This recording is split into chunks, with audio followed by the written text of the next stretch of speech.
I was scrolling through Instagram when a photo on my Explore page stopped me dead in my tracks. It was a selfie of me. The poster was an account named Julian S., and the caption was a mix of confused and lovesick. Been dating this girl online for a year? Think it's time we finally meet, right? But every time I bring it up, she makes an excuse. Rose, what should I do? A second later, my roommate Madison popped her head down from the top bunk, a weird, secretive look on her face. Hey, Chloe, what's the fastest way to lose 30 pounds in a month? Before I could even process what was happening, she added, her eyes glinting. Seriously, Chloe, if I lost the weight, don't you think I'd look a lot like you? I stared at the post on my phone. The comments were already a dumpster fire of internet savagery. Dude, wake up. You're being catfished. That's a stock photo, my guy. Do a reverse image search. You've been had. There's only one reason she won't meet you. She's a Victoria's Secret model in the pics and a human garbage disposal in real life. The OP Julian was desperately defending his girlfriend in the replies. No way. We've video chatted all night. Her voice is super sweet. Plus, she sends me new selfies from every angle, every day. It can't be fake. My mind went blank. The silk pajamas in the photo were a new set I'd bought last month. I'd only ever worn them in our dorm room. I had never posted a picture of them anywhere. Just then, Madison's voice drifted down from her bunk again, laced with a strange obsession. Hello? I'm asking you guys, how do I lose 30 pounds in a month? Lipo? Or one of those crazy diet pills? My other roommate, Sarah, rolled over in her bed across the room, her laughter making the bed frame shake. What, Madison? Are you boy crazy again? 30 pounds in a month? The only way you're doing that is if you chop off a leg or just stop eating entirely. Madison ignored her. She climbed down the ladder, her bare feet padding across the floor to my desk. Her eyes were glued to my face, like she was trying to x-ray the bone structure beneath my skin. It was so intense it made my skin crawl.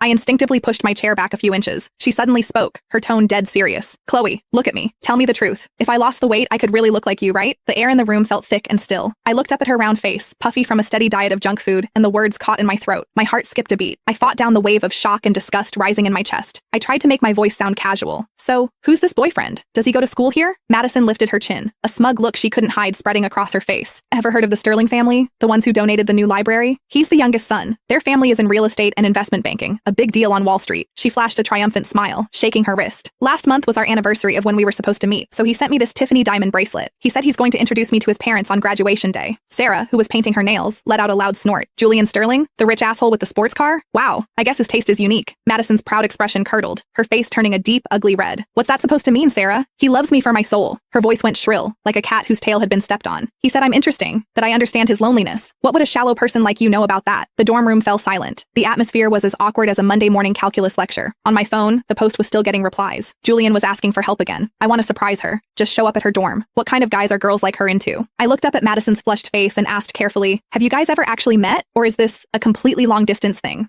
My other two roommates turned to stare at her. Madison, don't tell me you've never even let the guy see you in person. Girl, this is America and all, but you know you can get totally canceled online for catfishing, right? They were joking, but Madison's face went deathly pale. Her lips pressed into a thin, tight line. A moment later, she grabbed her hoodie and mumbled, my advisor needs to see me. It's urgent, before storming out and slamming the door. The three of us left in the dorm room just stared at each other. When Madison came back